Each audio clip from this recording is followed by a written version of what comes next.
Hello everyone, welcome to कौशल।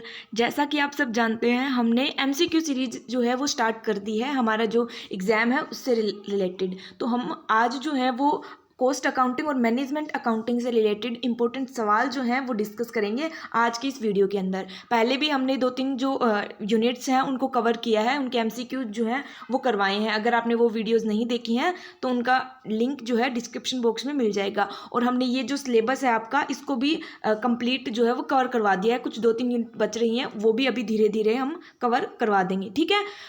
तो चलिए आज हम डिस्कस करते हैं MCQs related to cost accounting और मैनेजमेंट अकाउंटिंग।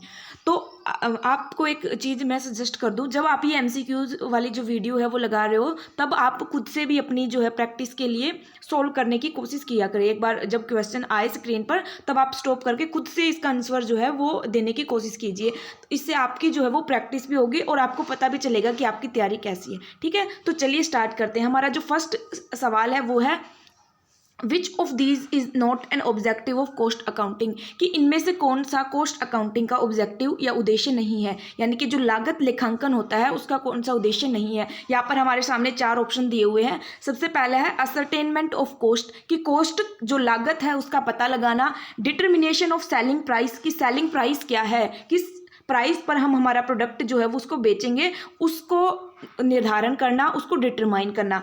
सी ऑप्शन है कॉस्ट कंट्रोल और कॉस्ट रिडक्शन, यानी कि कॉस्ट को कंट्रोल करना, नियंत्रण में करना और कॉस्ट को कम करना। डी ऑप्शन है असिस्टिंग शेयर होल्डर्स, जो शेयर होल्डर्स हैं उनको मदद करना डिसीजन मेकिंग के पर्पज से। तो अब देखो कॉस्ट अकाउंटिंग का क्या ऑब्जेक्टिव इसके अंदर नहीं हो सकता। कॉस्ट अकाउंटिंग क्या होती है, जहाँ पर हम जो कॉस्ट से रिलेटेड चीज़ें हैं उनकी अकाउंटिंग करते हैं, ताकि हम जो है डिसीजन मेकिंग के लिए एक तरह से वो हेल्पफुल हो सके, जो कॉस्ट है हमारी उसको कम किया जा सके। तो आपने जब कॉस्ट अकाउंटिंग जो है वो पढ़ी, तो आपने देखा होगा कि इसके अंदर हमने कॉस्ट रिडक्शन की भी बात की थी, कॉस्ट कंट्रोल की भी बात की थी, कॉस्ट क्या हो सकती है, कैसे हम कॉस्ट फाइंड आउट करते हैं, इसकी भी बात की थी। अब देखो सेलिंग प्राइस जो है उसको डिटरमाइन करना, किस चीज रेट पे हम हमारे प्रोडक्ट को बेचेंगे, वो चीज़ हम कैसे पता चलेगी, वो चीज़ भी हमें कॉस्ट से ही पता चलेगी। जब हमें कॉस्ट पता होगा कि हमारी सामान को बनाने की कॉस्ट क्या है, फिर उसके अंदर हम प्रॉफिट ऐड करके उसका सेलिंग प्राइस जो है वो डिसाइड करेंगे। तो कॉस्ट अकाउंटिंग का ऑब्जेक्टिव जो है वो सेलिंग प्राइस को डिटरमाइन करना भी हो सकता है। लेकिन अगर बात करें डी ऑप्शन की, कि शेयर होल्डर्स को डिसीजन मेकिंग में हेल्प करना, तो कॉस्ट अकाउंटिंग का ऐसा कोई ऑब्जेक्टिव नहीं होता जहां पर शेयर होल्डर्स का रोल हो। तो शेयर होल्डर्स के डिसीजन मेकिंग में हेल्प करना ये कॉस्ट अकाउंटिंग का ऑब्जेक्टिव नहीं हो सकता। तो हमारा राइट आंसर जो है वो हो जाएगा ऑप्शन डी, ठीक है। यहाँ पर एक्सप्लेनेशन दी गई है कॉस्ट अकाउंटिंग क्या होती है, आपने वैसे भी जो हमारी सिलेबस वाली वीडियो है उसके अंदर कवर भी कर चुके हो आप। तो हमारा नेक्स्ट जो सवाल है वो है फिक्स्ड कॉस्ट से रिलेटेड, कि फिक्स्ड कॉस्ट जो है वो क्या होती है, एक मीनिंग से रिलेटेड है फिक्स्ड कॉस्ट क्या होती है। तो फिक्स्ड कॉस्ट, फर्स्ट जो ए ऑप्शन है, which changes in total in proportion to change in output, यानी कि जैसे जैसे हमारा आउटपुट यानी कि जो प्रोडक्शन है उसमें चेंज होता है, वैसे वैसे जो है वो कॉस्ट के अंदर, फिक्स्ड कॉस्ट के अंदर भी चेंज होता है। बी ऑप्शन है which is partially fixed and partially variable, यानी कि ऐसी कॉस्ट जो कुछ तो फिक्स्ड होती है और कुछ वेरिएबल होती है, यानी कि चेंज होती रहती है। सी ऑप्शन है which do not change in total during a given period despite change in output, कि जो कॉस्ट आउटपुट में, प्रोडक्शन में चेंज होने से चेंज नहीं होती वो। या डी ऑप्शन है which remain same for each unit of output, यानी कि हर यूनिट के लिए, हर यूनिट ऑफ प्रोडक्शन के लिए वो कॉस्ट जो है वो सेम रहती है। तो इनमें से कौन सा जो है वो राइट ऑप्शन है। तो अब देखो फिक्स्ड कॉस्ट क्या होती है, नाम से ही पता चल रहा है फिक्स्ड कॉस्ट निश्चित लागत, यानी कि ऐसी कॉस्ट, ऐसी लागत जो प्रोडक्शन के साथ साथ चेंज नहीं होती, सेम रहती है, फिक्स रहती है। तो अब देखो फर्स्ट ऑप्शन में बोला है कि प्रोडक्शन के साथ चेंज होती है, तो ऑप्शन ये जो है फिक्स्ड कॉस्ट से रिलेटेड कंसेप्ट नहीं है। फिक्स्ड कॉस्ट हमेशा फिक्स रहती है, चेंज नहीं होती, तो फर्स्ट ऑप्शन नहीं हो सकता। बी ऑप्शन में बोला गया पार्टली फिक्स और पार्टली वेरिएबल, कि कुछ तो चेंज होती है और कुछ फिक्स रहती है, तो ऐसा भी नहीं होता, फिक्स्ड कॉस्ट है तो फिक्स ही रहेगी, ठीक है। सी ऑप्शन है which do not change in total, कि जो टोटल में चेंज नहीं होता during a given period despite change in output, कि आउटपुट में चेंज होने से इसके अंदर चेंज नहीं होता। तो ये ऑप्शन जो है वो हमारा राइट हो जाएगा, क्योंकि फिक्स्ड कॉस्ट वो कॉस्ट होती है जो आउटपुट जब हम बढ़ाते हैं, हम प्रोडक्शन हमारा बढ़ाते हैं, तो वो फिक्स्ड कॉस्ट फिक्स्ड ही रहती है। जैसे एग्जाम्पल के लिए एक हमारी फैक्ट्री है, फैक्ट्री के अंदर हम चाहे 10 यूनिट का प्रोडक्शन करें या हम 100 यूनिट का प्रोडक्शन करें, फैक्ट्री का जो वॉचमैन है, इसके बाहर जो वॉचमैन है उसकी सैलरी 5,000 है तो वो 5,000 ही रहेगी, चाहे फैक्ट्री के अंदर हम 10 यूनिट का प्रोडक्शन करें या 100 यूनिट का प्रोडक्शन करें। तो ये 5,000 वर्कर की सैलरी जो है वो किसका एग्जाम्पल है? फिक्स्ड कॉस्ट का एग्जाम्पल है। तो फिक्स्ड कॉस्ट वो कॉस्ट होती है जो चेंज नहीं होती एक पर्टिकुलर एक पीरियड ऑफ टाइम तक, ठीक है। जब हम आउटपुट में चेंज करते हैं तो हमारा राइट जो आंसर है वो हो जाएगा ऑप्शन सी, ठीक है। यहाँ पर बताया गया है फिक्स्ड कॉस्ट क्या होती है, वेरिएबल कॉस्ट क्या होती है। फिक्स जो फिक्स रहती है, वेरिएबल जो जैसे जैसे प्रोडक्शन बढ़ता है वैसे वैसे बढ़ती रहती है, इंक्रीज होती रहती है, और जैसे जैसे प्रोडक्शन कम होता है वैसे वैसे घटती रहती है, यानी कि वेरी करती रहती है, जिसमें चेंजेज होते रहते हैं, वो होती है वेरिएबल कॉस्ट। नेक्स्ट जो हमारा सवाल है वो है ओवरहेड से रिलेटेड, कि ओवरहेड जो है वो क्या होते हैं। अब देखो, जो कॉस्ट होती है वो कॉस्ट को हम दो पार्ट में डिवाइड करते हैं। एक तो वो कॉस्ट जो डायरेक्टली जो भी हम प्रोडक्ट बना रहे हैं, जिस चीज़ का हम प्रोडक्शन कर रहे हैं उससे डायरेक्टली रिलेटेड होती है, और एक वो कॉस्ट होती है जो प्रोडक्शन से डायरेक्टली रिलेटेड नहीं होती, यानी कि जो इनडायरेक्टली रिलेटेड, मतलब इनडायरेक्ट कॉस्ट जिसको हम बोलते हैं, जिसका डायरेक्ट प्रोडक्शन के ऊपर इफेक्ट नहीं पड़ता। मतलब वो जो कॉस्ट हम कर रहे हैं उस कॉस्ट से, जिस चीज़ पर हम कर रहे हैं उसका प्रोडक्शन से डायरेक्ट लिंक नहीं होता, ठीक है। तो अब देखो ओवरहेड से रिलेटेड ये हमारा सवाल है कि ओवरहेड जो है वो क्या होते हैं, डायरेक्ट या प्राइम कॉस्ट होते हैं, इनडायरेक्ट कॉस्ट होते हैं, फैक्ट्री इनडायरेक्ट कॉस्ट होते हैं, या ओनली इनडायरेक्ट एक्सपेंसेस होते हैं। तो अब देखो ओवरहेड यानी कि जो डायरेक्ट हमारी जो कॉस्ट है प्रोडक्शन से रिलेटेड, उसके अलावा जो कॉस्ट होती है जो डायरेक्टली लिंक नहीं होती प्रोडक्शन से, यानी कि जो इनडायरेक्ट कॉस्ट है उनको हम बोलते हैं ओवरहेड्स। तो इसका राइट जो आंसर है वो हो जाएगा ऑल इनडायरेक्ट कॉस्ट, यानी कि जो डायरेक्टली जो कॉस्ट प्रोडक्शन से रिलेटेड नहीं होती वो होती हैं इनडायरेक्ट कॉस्ट, ठीक है। तो अब देखो डायरेक्ट और प्राइम तो हो नहीं सकती, क्योंकि तो डायरेक्टली लिंक होगी, ओवरहेड इनडायरेक्ट होते हैं, तो सेकंड ऑप्शन में इनडायरेक्ट दिया हुआ है। उसके बाद सी ऑप्शन और डी ऑप्शन को देखें तो यहाँ पर बोला गया है ओनली फैक्ट्री इनडायरेक्ट कॉस्ट और ओनली इनडायरेक्ट एक्सपेंसेस। तो ओवरहेड के अंदर सारी इनडायरेक्ट कॉस्ट आती हैं, ठीक है, फैक्ट्री वाली भी आती है, इनडायरेक्ट एक्सपेंसेस भी आती है, सेलिंग के ऊपर जो इनडायरेक्ट एक्सपेंसेस हुई है वो भी आती है, यानी कि सारी आती है। तो ये पर्टिकुलर ऑप्शन जो है वो सही नहीं हो सकते, सारी इनडायरेक्ट कॉस्ट होती है ओवरहेड कॉस्ट। तो राइट आंसर हो जाएगा हमारा बी ऑप्शन, ठीक है। नेक्स्ट जो हमारा सवाल है वो है wages. Wages paid to a labour who was engaged in production activities can be termed as, यानी कि वो जो लेबर है, जो लेबर काम कर रहा है, जो मतलब जो हमारा प्रोडक्शन है उस एक्टिविटीज़ के अंदर इंगेज्ड है, यानी कि जो उत्पादन वाली जो काम कर रहा है जो वर्कर, उस वर्कर को जो मजदूरी दी जाती है, जो उसको सैलरी पे की जाती है, उस सैलरी को हम कौन सी कॉस्ट कंसीडर करेंगे। अब देखो हमने बात की थी कॉस्ट अलग अलग होती है, डायरेक्ट कॉस्ट, इनडायरेक्ट कॉस्ट। तो अगर एक लेबर, एक मजदूर जो है वो प्रोडक्शन से रिलेटेड एक्टिविटीज़ जो है उसके अंदर काम कर रहा है, तो उसके ऊपर उसकी जो सैलरी है, उसकी जो वेजेस है, उसको हम कौन सी कॉस्ट कंसीडर करेंगे, direct cost, indirect cost, sunk cost या फिर इंपोर्टेड कॉस्ट। अब देखो डायरेक्ट जो मैंने बात करी थी, डायरेक्ट कॉस्ट कौन सी कॉस्ट होती है, वो कॉस्ट जिनका डायरेक्ट लिंक होता है प्रोडक्शन के साथ। तो अब यहाँ पर बोला गया है कि लेबर जो है वो इंगेज्ड है प्रोडक्शन एक्टिविटीज़ के अंदर, यानी कि प्रोडक्शन के अंदर ही इंगेज्ड है। तो प्रोडक्शन के अंदर इंगेज्ड है तो वो उसकी जो सैलरी है वो कौन सी कॉस्ट के अंदर आएगी, डायरेक्ट कॉस्ट। तो हमारा राइट जो आंसर है वो हो जाएगा ए ऑप्शन, डायरेक्ट कॉस्ट, ठीक है। नेक्स्ट जो हमारा सवाल है वो है depreciation of plant and machinery is a part of. जो प्लांट एंड मशीनरी है हमारी, उसके ऊपर जो हम डेप्रिसिएशन चार्ज करते हैं, वो डेप्रिसिएशन जो है वो कौन से ओवरहेड का पार्ट है, factory overhead, selling overhead, distribution overhead और एडमिनिस्ट्रेशन ओवरहेड। अब देखो ओवरहेड की हमने बात की, ओवरहेड वो होते हैं जो इनडायरेक्ट जो हमारी कॉस्ट होती है, वो सारे इनडायरेक्ट कॉस्ट का टोटल को ही हम बोलते हैं ओवरहेड, ठीक है। तो अब ये जो ओवरहेड है ये भी अलग अलग तरह के होते हैं, factory overhead, selling overhead, distribution overhead और एडमिनिस्ट्रेशन ओवरहेड। यानी कि एडमिनिस्ट्रेशन करने के लिए हमें जो इनडायरेक्ट कॉस्ट आती है वो, डिस्ट्रीब्यूशन करने के लिए हमारे प्रोडक्ट को उसके ऊपर जो इनडायरेक्ट कॉस्ट आती है वो, सेलिंग बेचने के लिए हमारे प्रोडक्ट को जो इनडायरेक्ट कॉस्ट आती है वो, और फैक्ट्री ओवरहेड यानी कि फैक्ट्री के अंदर जो हमारी इनडायरेक्ट कॉस्ट आती है वो। तो ये अलग अलग 4 टाइप्स होते हैं ओवरहेड के। तो जो प्लांट और मशीनरी के ऊपर डेप्रिसिएशन चार्ज होता है, वो कॉस्ट, वो खर्चा हम कौन से ओवरहेड के अंदर मानते हैं। तो अब देखो प्लांट एंड मशीनरी का हम यूज कहाँ पर करते हैं? प्लांट एंड मशीनरी हम प्रोडक्शन के लिए यूज करते हैं। कहाँ पर? फैक्ट्री के अंदर।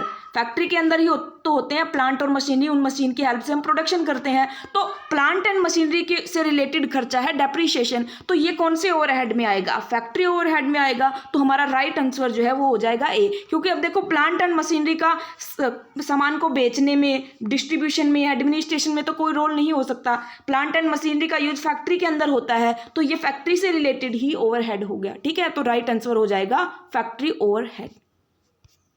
नेक्स्ट जो हमारा सवाल है वो है net profit. Net profit ratio जो है वो किस तरह का रेशो होता है? अब देखो हमारी जो रेशो एनालिसिस वाली क्लास है उसके अंदर हमने अलग अलग तरह के रेशोज पढ़े थे। तो उसके अंदर एक रेशो था नेट प्रॉफिट रेशो या शुद्ध लाभ अनुपात। तो ये जो नेट प्रॉफिट रेशो है ये कौन से तरह का रेशो है? अलग अलग तरह के रेशो, यानी कि टर्नओवर रेशो है, लॉन्ग टर्म सॉल्वेंसी रेशो है, शॉर्ट टर्म सॉल्वेंसी रेशो है, या प्रॉफिटेबिलिटी रेशो है। तो टर्नओवर रेशो कौन से होते हैं?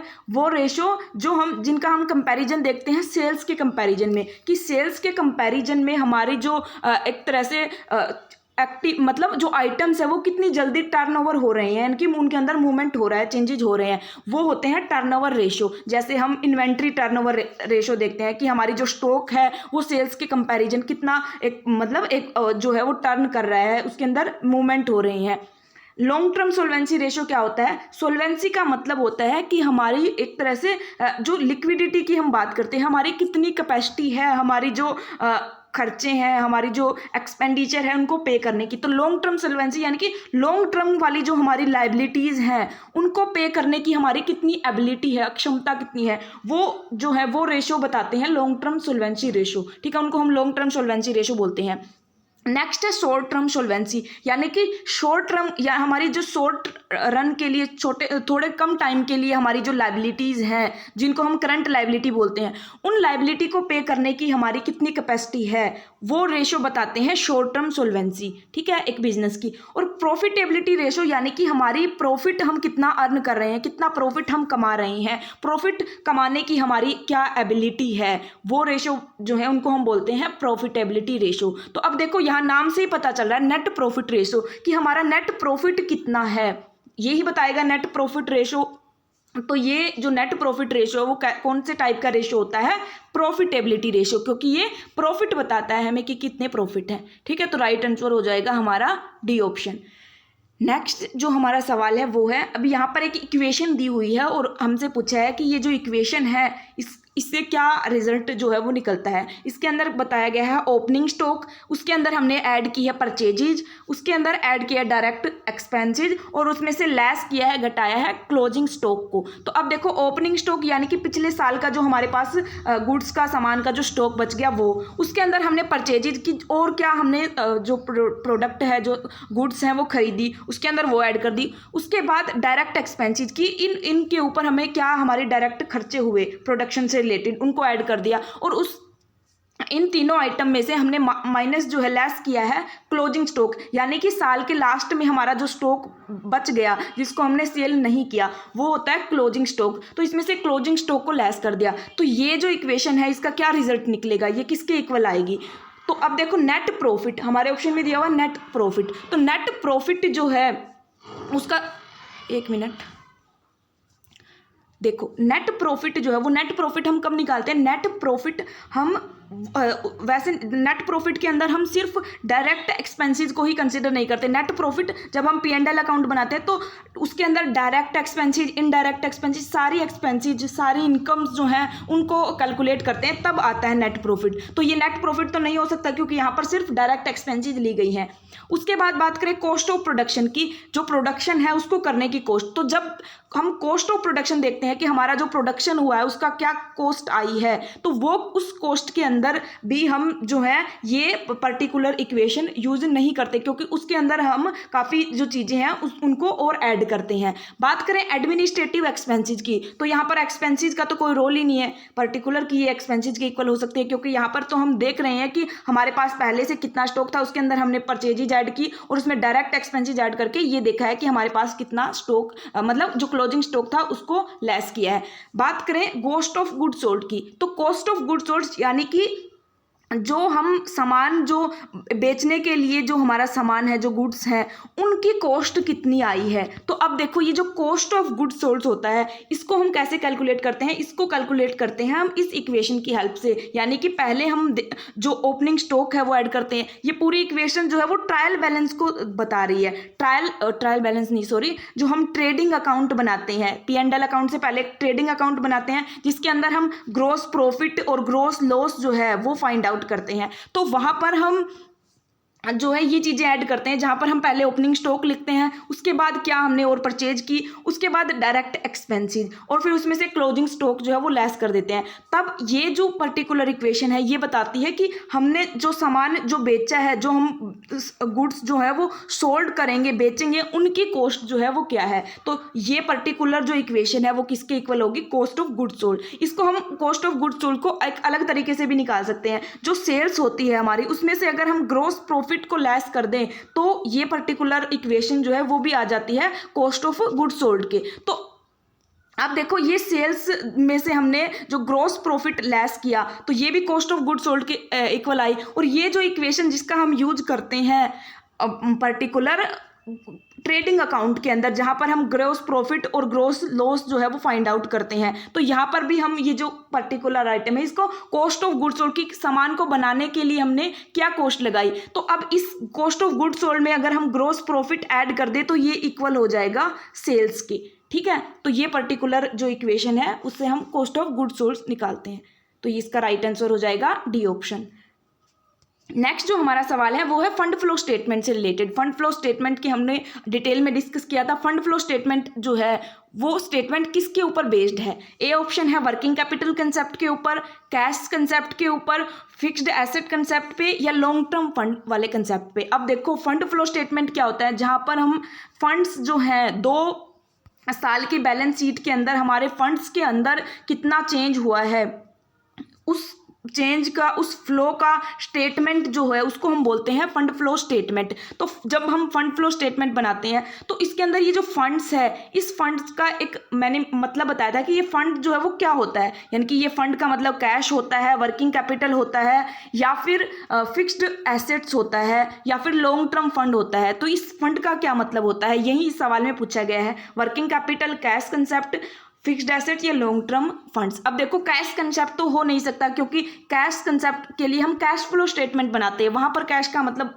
जो है वो पर्टिकुलर स्टेटमेंट कैश कंसेप्ट पे बेस्ड होता है, तो ये ऑप्शन नहीं हो सकता। बात करें फिक्स्ड एसेट की, तो फिक्स्ड एसेट पे भी बेस्ड नहीं होता। यहाँ पर हम देखते हैं फंड्स, जहां पर फंड्स की जो हमारी 2 बैलेंस शीट है उनके बीच में, हमारे फंड्स के बीच में क्या चेंज हुआ, यानी कि हमारी वर्किंग कैपिटल के बीच में क्या के मतलब 2 साल के बैलेंस शीट में हमारी वर्किंग कैपिटल के अंदर क्या चेंजेज आए। तो यहाँ पर फंड्स का मतलब होता है वर्किंग कैपिटल। अब वर्किंग कैपिटल क्यों होता है ये थोड़ा डिटेल में कंसेप्ट है, ये आपने आई होप कि क्लास के अंदर भी देख लिया होगा, नहीं देखा तो आप क्लास के अंदर जाके डिटेल में समझ सकते हो। तो ये फंड फ्लो स्टेटमेंट जो है वो वर्किंग कैपिटल कंसेप्ट के ऊपर बेस्ड होता है। तो हमारा राइट आंसर हो जाएगा ए ऑप्शन।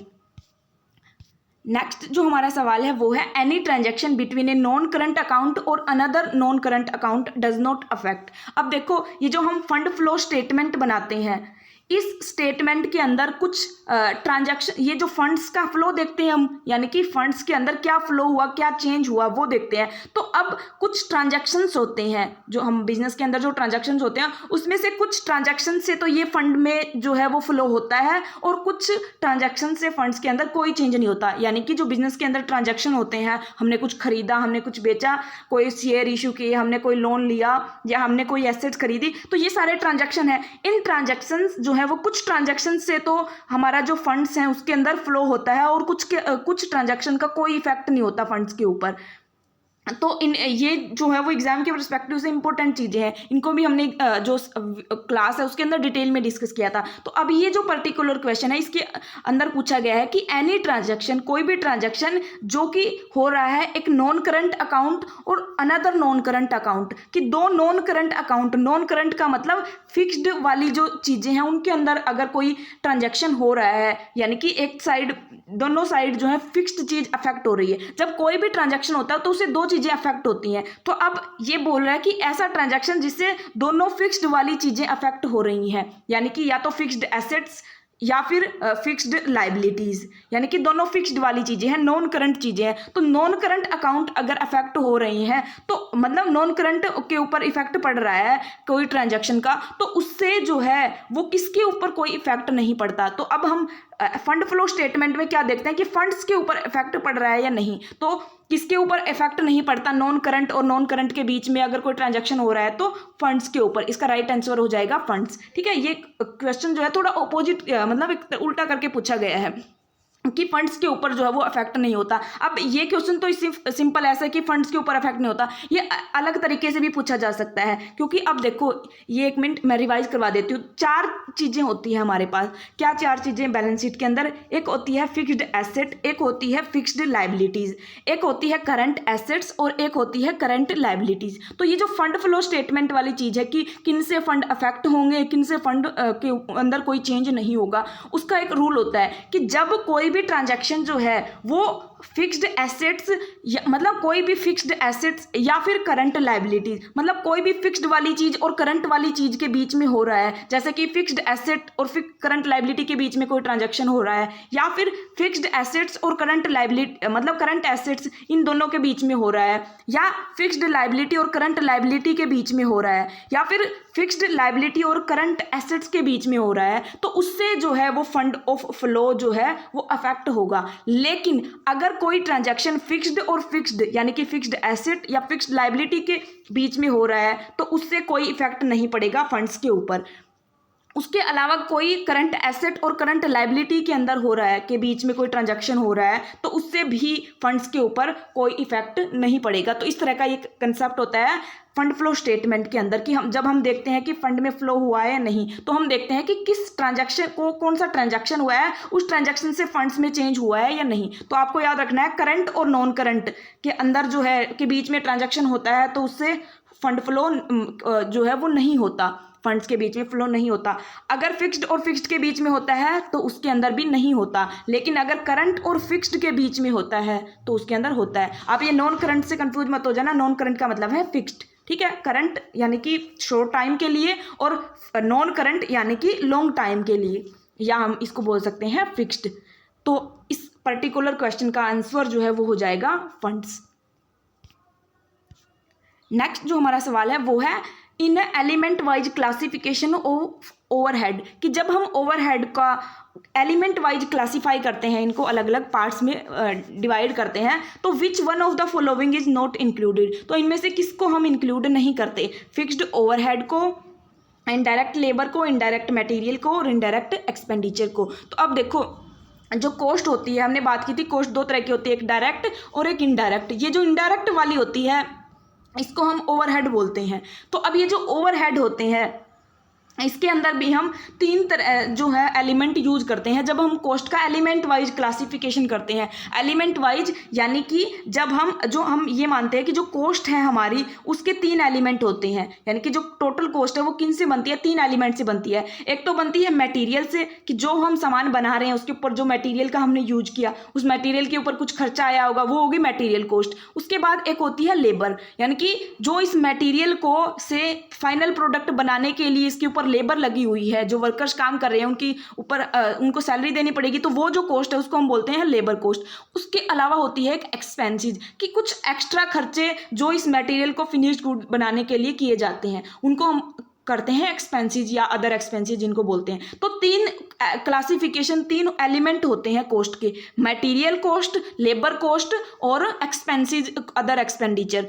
तो अब जब एक हम जो क्लासिफिकेशन करते हैं हम डायरेक्ट और इनडायरेक्ट का, तो ये डायरेक्ट इनडायरेक्ट के 3 पार्ट हो जाएंगे। डायरेक्ट यानी कि direct labour cost, direct material cost और डायरेक्ट एक्सपेंसेस। ऐसे ही इनडायरेक्ट के भी 3 पार्ट हो जाएंगे, indirect labour cost, indirect material cost और इनडायरेक्ट एक्सपेंसेस। तो इनडायरेक्ट का मतलब क्या था? इनडायरेक्ट का मतलब था ओवरहेड। तो ये तीनों पार्ट मिलके बनाते हैं ओवरहेड को। तो ये पर्टिकुलर क्वेश्चन में पूछा गया है कि ओवरहेड में इनमें से कौन सा इंक्लूड नहीं होता। तो ओवरहेड में इनडायरेक्ट लेबर भी इंक्लूड होता है, इनडायरेक्ट मटेरियल भी और इनडायरेक्ट एक्सपेंडिचर भी। क्या इंक्लूड नहीं होगा? Fixed overhead. तो राइट आंसर जो है वो हो जाएगा ए ऑप्शन। ठीक है, फिक्स्ड ओवरहेड। यहाँ पर देखो डिटेल में बताया भी गया है कि एलिमेंट ऑफ कॉस्ट जो है वो 3 होते हैं, मटेरियल, लेबर और एक्सपेंसेस। मटेरियल फिर डायरेक्ट होता है, इनडायरेक्ट मटेरियल, लेबर में भी डायरेक्ट लेबर, इनडायरेक्ट लेबर, और एक्सपेंसेस जो हैं वो भी होती हैं डायरेक्ट एक्सपेंसेस और इनडायरेक्ट एक्सपेंसेस। तो ये जो इनडायरेक्ट वाले हैं इनको हम बोलते हैं ओवरहेड।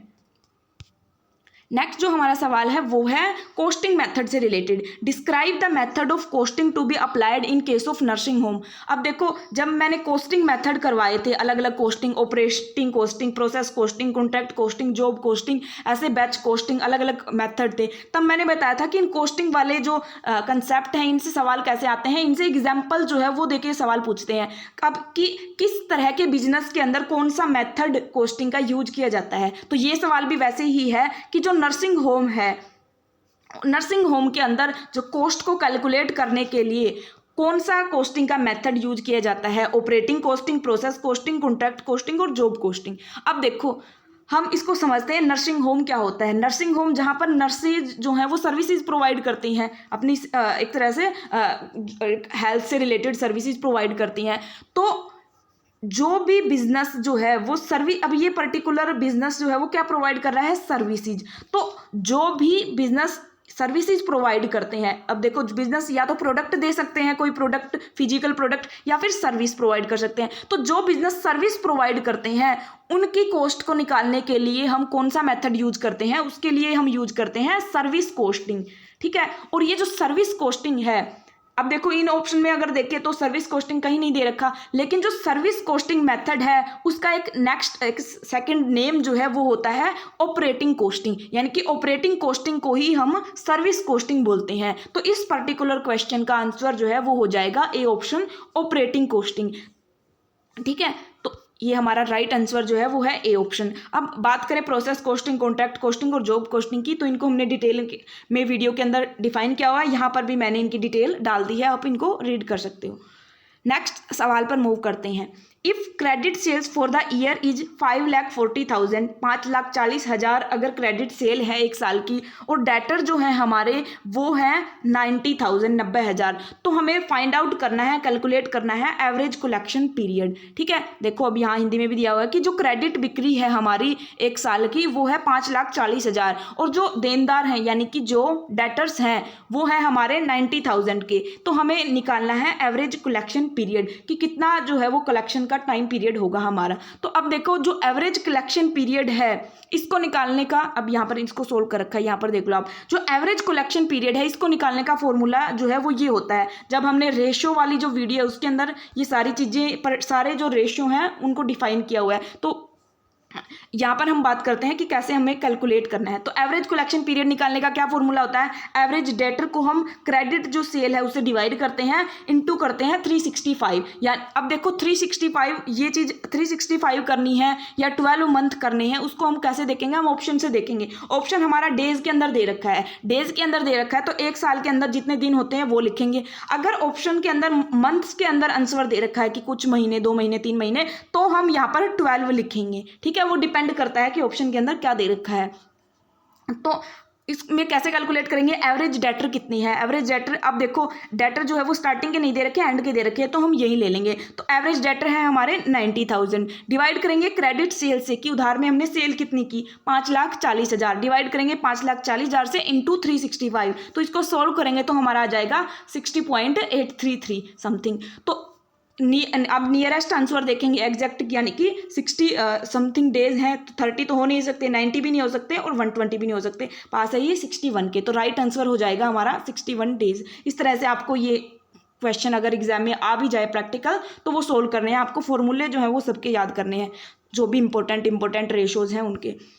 नेक्स्ट मूव करते हैं हम नेक्स्ट क्वेश्चन पे। कैपिटल गियरिंग रेशो जो है वो किस तरह का रेशो होता है। अब देखो capital gearing ratio, capital gearing यानी कि जहाँ पर हम एक तरह से ये देखते हैं, एक मिनट पहले इनके ऑप्शन पढ़ लो, आप अपने खुद से सोल्व कर सकते हो या नहीं। देखो मार्केट टेस्ट रेशो होता है, लॉन्ग टर्म सोल्वेंसी रेशो होता है, या लिक्विड रेशो, या टर्नओवर रेशो। अब देखो कैपिटल गियरिंग इसके नाम से ही पता चल रहा है, जहाँ पर हम ये देखते हैं कि हमारे जो कैपिटल से रिलेटेड चीज़ें देखते हैं कि कैपिटल जो है वो हमारे किस तरह की है। तो जो कैपिटल गियरिंग रेशो है वो कौन से रेशो होते हैं, जहाँ पर हम एक तरह से रिस्क देखते हैं कि हमारी कैपिटल के अंदर कितना है। रिस्क कैसे मेजर करते हैं हम, रिस्क ये देखते हैं कि हमने हमारी कैपिटल के अंदर कितने पैसे जो है वो डेट से उधार ले रखे हैं और कितने पैसे हमने हमारी खुद की कैपिटल लगा रखी है, यानी कि हमारे ओनर्स जो हैं, इक्विटी शेयर होल्डर्स हैं, उनकी कैपिटल है। तो ये जो रेशो होता है ये होता है कैपिटल गियरिंग रेशो। तो ये जो कैपिटल गियरिंग रेशो किस तरह का रेशो होगा,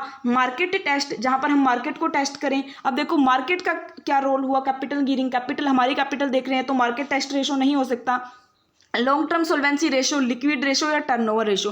टर्नओवर रेशो की हमने बात की जहां पर हम सेल्स के कंपैरिजन में देखते हैं कि हमारी एसेट्स कितनी है, हमारा स्टॉक कितना है, तो वो होता है टर्नओवर रेशो। लिक्विड रेशो की हमारे पास कितनी लिक्विडिटी है, कितनी कैश है, वो बताते हैं लिक्विड रेशो। तो बी ऑप्शन जो है वो है long term solvency ratio. Long term solvency की हमने पहले भी बात की थी। लॉन्ग टर्म सोल्वेंसी यानी कि हमारी कितनी सोल्वेंसी का मतलब कितनी एबिलिटी है हमारी जो लॉन्ग टर्म वाली जो लाइबिलिटी है उनको पे करने की, वो रेशो होते हैं लॉन्ग टर्म सोल्वेंसी रेशो। यानी कि जो लंबे टाइम के लिए जो लोन ले रखे हैं उन लोन को पे करने की हमारी कितनी एबिलिटी है, वो रेशो जो है उनको हम बोलते हैं लॉन्ग टर्म सोल्वेंसी रेशो। तो यहाँ पर हम यही देखते हैं कैपिटल गियरिंग रेशो के अंदर कि हमारे जो डेटर्स हैं जिनके ऊपर हमें फिक्स्ड इंटरेस्ट की पेमेंट करनी पड़ती है, हमारे जो प्रेफरेंस शेयर होल्डर्स हैं जिनके ऊपर हमें फिक्स्ड डिविडेंड की पेमेंट करनी पड़ती है, वो कितने हैं हमारी कैपिटल यानी कि हमारी इक्विटी शेयर्स जो हैं उनकी जो कैपिटल है उसके कंपैरिजन में। तो कैपिटल गियरिंग रेशो किस तरह का रेशो है, लॉन्ग टर्म सोल्वेंसी रेशो है। राइट आंसर हो जाएगा हमारा बी ऑप्शन। यहाँ पर फॉर्मूला भी लिखा हुआ है कैपिटल गियरिंग रेशो कैसे कैलकुलेट करते हैं। जो इक्विटी शेयर कैपिटल और रिजर्व हैं उनको ऐड करके उसको डिवाइड करते हैं प्रेफरेंस शेयर कैपिटल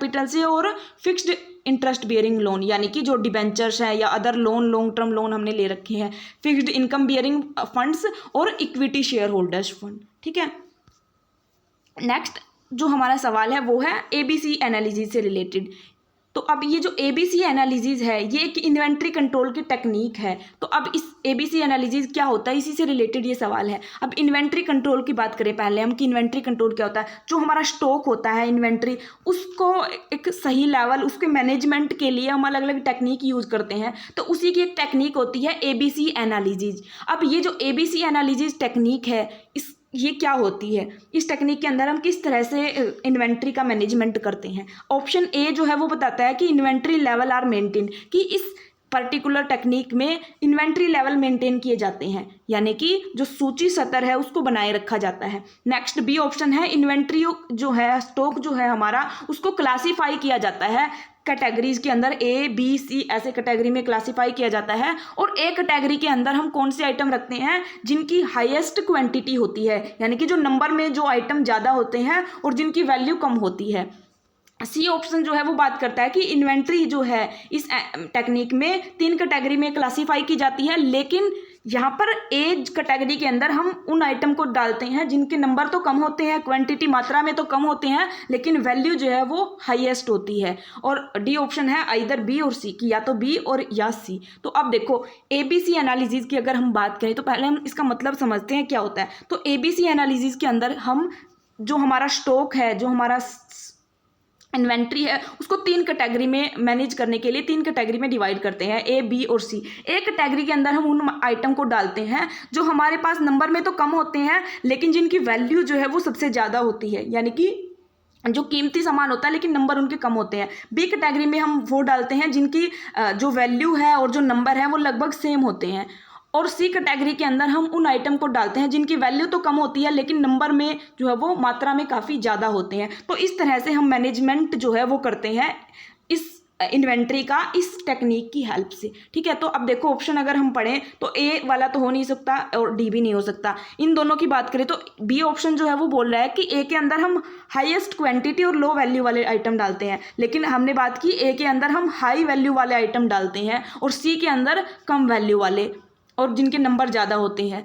लेकिन जो सी ऑप्शन है वो बोल रहा है कि ए के अंदर हम लो क्वांटिटी कम मात्रा में होते हैं और हाईएस्ट वैल्यू वाले डालते हैं। तो ये सी ऑप्शन जो है वो पर्टिकुलर राइट एक्सप्लेन कर रहा है एबीसी एनालिसिस को। तो हमारा राइट आंसर हो जाएगा सी ऑप्शन। ठीक है, अब देखो यहाँ पर ये जो एबीसी एनालिसिस होता है इसके अंदर 3 क्लास बनाते हैं, class A, class B, class C. तो ए क्लास के अंदर हम उन आइटम को डालते हैं जिनकी वैल्यू जो है वो हमारी इन्वेंट्री के अंदर पैसों की फॉर्म में वैल्यू देखें तो वो 70 to 80% होती है, लेकिन जो इनकी जो नंबर है कि इनकी मात्रा जो है वो कितनी होती है वो कम होती है, वो होती है 10 to 20%। ठीक है, ऐसे ही क्लास बी के अंदर उन आइटम को डालते हैं जिनकी वैल्यू 15 to 25% होती है और सी के अंदर उन आइटम को डालते हैं जिनकी वैल्यू बिल्कुल कम 5% के लगभग होती है इन्वेंट्री के अंदर और जो नंबर में काफ़ी ज़्यादा होते हैं। ठीक है, तो इस तरह से हम क्लासीफाई करते हैं एबीसी एनालिसिस में। अब देखो ये पर्टिकुलर जो है वो डायरेक्टली आपके सिलेबस के अंदर नहीं है, लेकिन इन्वेंट्री जो कंट्रोल से रिलेटेड आपके सिलेबस के अंदर मैंशन है, तो ये ऐसे शायद सवाल पूछ सकते हैं कि कैसे इन्वेंट्री कंट्रोल की टेक्निक है। आसान सी टेक्निक है, कई बार पिछले एग्जाम में पूछी गई है। ठीक है,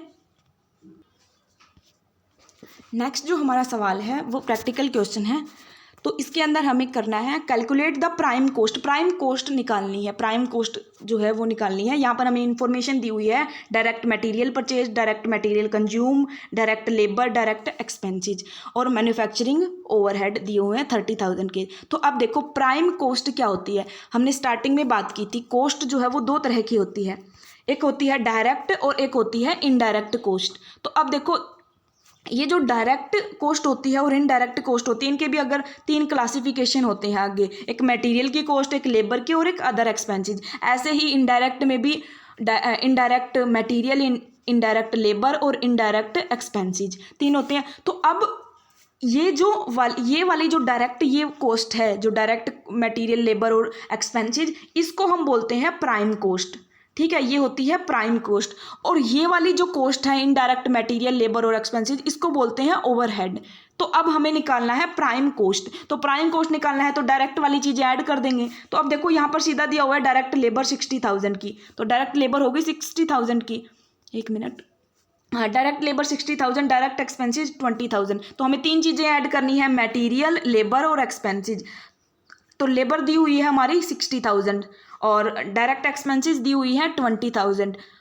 उसके बाद डायरेक्ट मटेरियल जो है वो 2 तरह का दे रखा है हमारे यहाँ पर, डायरेक्ट मटेरियल परचेज और कंज्यूम। यहाँ पर कंफ्यूजन हो सकता है आपको, परचेज यानी कि जो हमने खरीदा और कंज्यूम जिसका हमने यूज किया। तो अब हम प्राइम कोस्ट निकाल रहे हैं, प्राइम कोस्ट यानी कि जो मेन कोस्ट आई है प्रोडक्शन के ऊपर। तो जो चीज़ हमने सिर्फ खरीदी है, जिसका हमने प्रोडक्शन के अंदर यूज ही नहीं किया, उस कोस्ट को ना लेके हम उस कोस्ट को लेंगे जिसका हमने यूज किया है, कंज्यूम की है, जिसका हमने उपभोग किया है, वो कोस्ट लेंगे हम। तो यहाँ पर हम लेंगे 90,000। तो इन तीनों को ऐड कर देंगे तो आ जाएगी हमारी प्राइम कोस्ट। 90 + 60 + 20 ये हो जाएगा 150 + 20 170। तो हमारा राइट आंसर हो जाएगा सी ऑप्शन 1,70,000।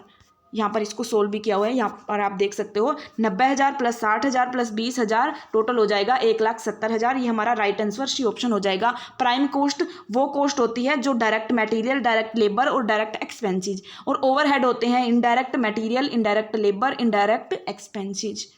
बिल्कुल इजी क्वेश्चन है।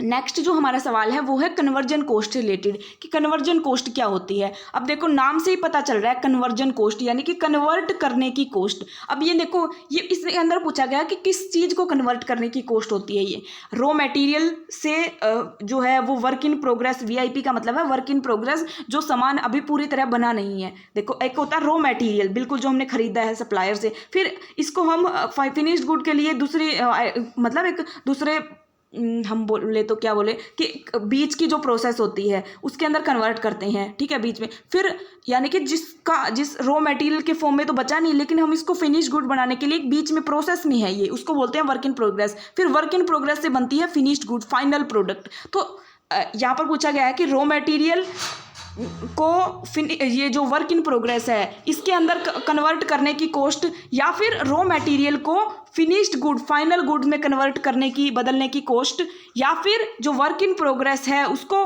फाइनल प्रोडक्ट फिनिश्ड गुड्स के अंदर बदलने की कॉस्ट, या फिर जो फाइनल फिनिश्ड गुड्स है उसको जो जिस सेल करेंगे हम, जो चीज़ बेचेंगे उस गुड्स में बदलने की कॉस्ट। तो क्या होती है कन्वर्जन कॉस्ट? कन्वर्जन कॉस्ट किसको कन्वर्ट करने की कॉस्ट होगी? तो कन्वर्जन यानी कि जो रॉ मटेरियल है उसको फिनिश्ड गुड फाइनल प्रोडक्ट बनाने की कॉस्ट। तो राइट आंसर हो जाएगा हमारा रॉ मटेरियल से फिनिश्ड गुड्स, यानी कि conversion cost include cost of converting raw material, कच्चे माल से तैयार माल में परिवर्तित करने की जो लागत है उसको हम बोलते हैं कन्वर्जन कॉस्ट या कन्वर्टिंग कॉस्ट। ठीक है, राइट आंसर हो जाएगा बी ऑप्शन। नेक्स्ट जो हमारा सवाल है वो है संक कॉस्ट से रिलेटेड। संक कॉस्ट क्या होती है? अब संक कॉस्ट क्या होती है? यानी कि जो डूब लागत, जो लागत जा चुकी है, डूब चुकी है। ए ऑप्शन है रेलेवेंट फॉर डिसीजन मेकिंग, कि जो हम डिसीजन लेते हैं मैनेजमेंट के अंदर उनके लिए ज़रूरी होती है। बी ऑप्शन है नॉट रेलेवेंट, कि उसका कोई रोल नहीं होता डिसीजन मेकिंग में। सी ऑप्शन है cost to be include in future, यानी कि फ्यूचर में हम जो है कॉस्ट करेंगे वो कॉस्ट को बोलते हैं संक कॉस्ट, या फिर फ्यूचर कॉस्ट यानी कि फ्यूचर में होने वाली कॉस्ट। तो अब देखो संक कॉस्ट यानी कि जो कॉस्ट डूब चुकी है, डूब लागत जिसको हम बोलते हैं। संक कॉस्ट कौन सी कॉस्ट होती है? वो कॉस्ट जिस कॉस्ट से हमें इन फ्यूचर में कोई फायदा नहीं मिलने वाला। तो अब देखो नॉर्मली जो कॉस्ट हम करते हैं, जो हम खर्चा करते हैं, उससे वो खर्चा हम क्यों करते हैं? इसी उम्मीद में करते हैं कि इससे हमें कोई फ़ायदा मिलेगा। जैसे कि हम रॉ मटेरियल खरीदने पे खर्चा करते हैं, कॉस्ट करते हैं। क्यों करते हैं? क्योंकि रॉ मटेरियल से हम हमारा फाइनल प्रोडक्ट बनाएंगे, फिर फाइनल प्रोडक्ट से हमें कमाई होगी, अर्निंग्स होगी, इसलिए कॉस्ट की हमने रॉ मटेरियल पे। तो ज़्यादातर जो हम कॉस्ट करते हैं उनका एम होता है कि हमें इनसे बाद में फ्यूचर में कोई फ़ायदा मिलेगा। तो लेकिन ये जो संक कॉस्ट होती है ये ऐसी कॉस्ट होती है जिससे हमें फ्यूचर में कोई फ़ायदा नहीं मिलने वाला, यानी कि ये जो हमारी कॉस्ट है वो बेकार चली गई, डूब गई, इससे हमें कोई फ़ायदा नहीं मिलने वाला। तो अब देखो ऐसी कॉस्ट जिससे हमें कोई फ़ायदा नहीं मिलने वाला, जो कॉस्ट हमारी ख़राब हो गई, डूब गई, उस कॉस्ट का हम डिसीजन मेकिंग के लिए यूज करेंगे या नहीं? अपनी कॉमन सेंस से इस सवाल का जवाब देने की कोशिश करो। तो देखो जो कॉस्ट से हमें कोई फ़ायदा ही नहीं मिलने वाला उस कॉस्ट को हम हमारे डिसीजन मेकिंग में, हमारे निर्णयों में, हमारे जो डिसीजन हमने लेने हैं उसके अंदर क्यों यूज करेंगे? तो संक कॉस्ट वो कॉस्ट होती है जो डिसीजन मेकिंग के लिए रेलेवेंट नहीं होती, जरूरी नहीं होती। तो बी ऑप्शन जो है वो हमारा राइट आंसर हो जाएगा। ठीक है, नेक्स्ट जो हमारा सवाल है वो है रेशो से related. Dash is also known as a working capital ratio. इनमें से कौन से रेशो को हम वर्किंग कैपिटल रेशो के नाम से जानते हैं? तो अब देखो working capital ratio, working capital क्या होती है? वर्किंग कैपिटल होती है हमारी जो करंट एसेट्स हैं और करंट लायबिलिटी, इनके डिफरेंस को हम बोलते हैं वर्किंग कैपिटल। यानी कि ऐसी कैपिटल, ऐसा पैसा जिसको हम हमारे बिजनेस की जो डे टू डे की जो डेली के जो खर्चे हैं उसके लिए हम जिस कैपिटल का यूज करते हैं वो होती है वर्किंग कैपिटल। अब यहाँ पर 4 रेशो दिए हुए हैं, current ratio, quick ratio, liquid ratio, debt to equity ratio. इनमें से कौन सा रेशो है वर्किंग कैपिटल रेशो के नाम से जाना जाता है? तो अब देखो डेट इक्विटी रेशो कौन सा रेशो होगा? जहां पर हम डेट और इक्विटी का रिलेशनशिप देखते हैं। तो डेट इक्विटी का वर्किंग कैपिटल से कोई रिलेशन नहीं है, तो ये नहीं हो सकता। लिक्विड रेशो, लिक्विड रेशो यानी कि जो लिक्विडिटी बताता है कि हमारे बिजनेस के अंदर कितनी लिक्विडिटी है, कितना पैसा है। क्विक रेशो जहां पर हम देखते हैं कि कैश के कंपैरिजन में हमारी करंट लायबिलिटीज कितनी है। तो अब देखो ये चीज़ें आपने अगर पहले पढ़ी हुई हैं तभी ये सवाल आप अच्छे से सोल्व कर पाओगे। तो अगर आपने चीज़ें डिटेल में नहीं पढ़ी हैं तो आप पहले डिटेल में पढ़िए, फिर इनको सोल्व करने की कोशिश कीजिए। ठीक है, तो अब क्योंकि यहाँ पर मैं इतनी डिटेल में डीप में चीज़ों को एक्सप्लेन नहीं कर सकती, तो अब देखो क्विक रेशो और liquid ratio, debt equity ratio नहीं हो सकते। बात करें करंट रेशो की, करंट रेशो किन का रेशो होता है? करंट रेशो वो रेशो होता है जहाँ पर हम देखते हैं करंट एसेट्स के कंपेरिजन में करंट लायबिलिटीज़ कितनी है। तो वर्किंग कैपिटल में क्या देखते हैं? करंट एसेट्स और करंट लायबिलिटी का डिफरेंस ही तो देखते हैं। तो ये जो करंट रेशो होता है यही इसी को हम वर्किंग कैपिटल रेशो के नाम से भी जानते हैं। ठीक है, करंट रेशो जहां पर हम शॉर्ट टर्म फाइनेंशियल साउंडनेस देखते हैं बिजनेस की, कि शॉर्ट टर्म में उसकी कितनी एबिलिटी है करंट लायबिलिटीज को पे करने की। ये होता है रेशो का formula, current assets divided by current liabilities को हम वर्किंग कैपिटल रेशो के नाम से भी जानते हैं। ठीक है, तो ये थी हमारे आज के सवाल। यहाँ पर एक और क्वेश्चन इंक्लूड किया है, इसका आंसर जो है वो आप कमेंट बॉक्स में दोगे। एक बार रीड कर लेते हैं। Principle for preparation of working capital statement. अब वर्किंग कैपिटल जो हम फंड फ्लो स्टेटमेंट प्रिपेयर करते हैं उसके अंदर दो स्टेटमेंट होते हैं, एक होता है वर्किंग कैपिटल स्टेटमेंट और एक होता है जिसके अंदर हम एप्लीकेशन और सोर्सेज ऑफ फंड्स देखते हैं। तो ये जो वर्किंग कैपिटल स्टेटमेंट हम बनाते हैं इसके अंदर एक प्रिंसिपल यूज किया जाता है, वो प्रिंसिपल जो है वो आपको बताना है। इसके अंदर देखो, इसके अंदर वर्किंग कैपिटल स्टेटमेंट में हम ये देखते हैं कि वर्किंग कैपिटल जो है हमारी उसके अंदर क्या इंक्रीज हुआ क्या डिक्रीज हुआ, और उस इंक्रीज डिक्रीज को देखने के लिए हमें करंट एसेट्स और करंट लायबिलिटी की हेल्प लेनी पड़ती है। हम देखते हैं कि करंट एसेट्स कितनी बढ़ी, करंट लायबिलिटी कितनी कम हुई। तो अब यहाँ पर बोला गया है कि जब करंट एसेट्स बढ़ती हैं, जब करंट एसेट्स हमारी इंक्रीज होती है तो उससे हमारी वर्किंग कैपिटल के अंदर क्या चेंज होता है, वर्किंग कैपिटल बढ़ती है घटती है, या फिक्स्ड कैपिटल घटती है या फिक्स्ड कैपिटल बढ़ती है। इनमें से राइट आंसर जो है वो आपको कमेंट बॉक्स के अंदर बताना है। ठीक है, यहाँ पर हिंदी में भी इसकी एक्सप्लेनेशन दी हुई है, आप देख सकते हो। ठीक है, तो ये थी हमारी आज की वीडियो। आई होप कि आपको चीज़ें समझ आई होंगी। अगर कोई भी सवाल में डाउट है तो आप कमेंट बॉक्स में पूछ सकते हो। ठीक है।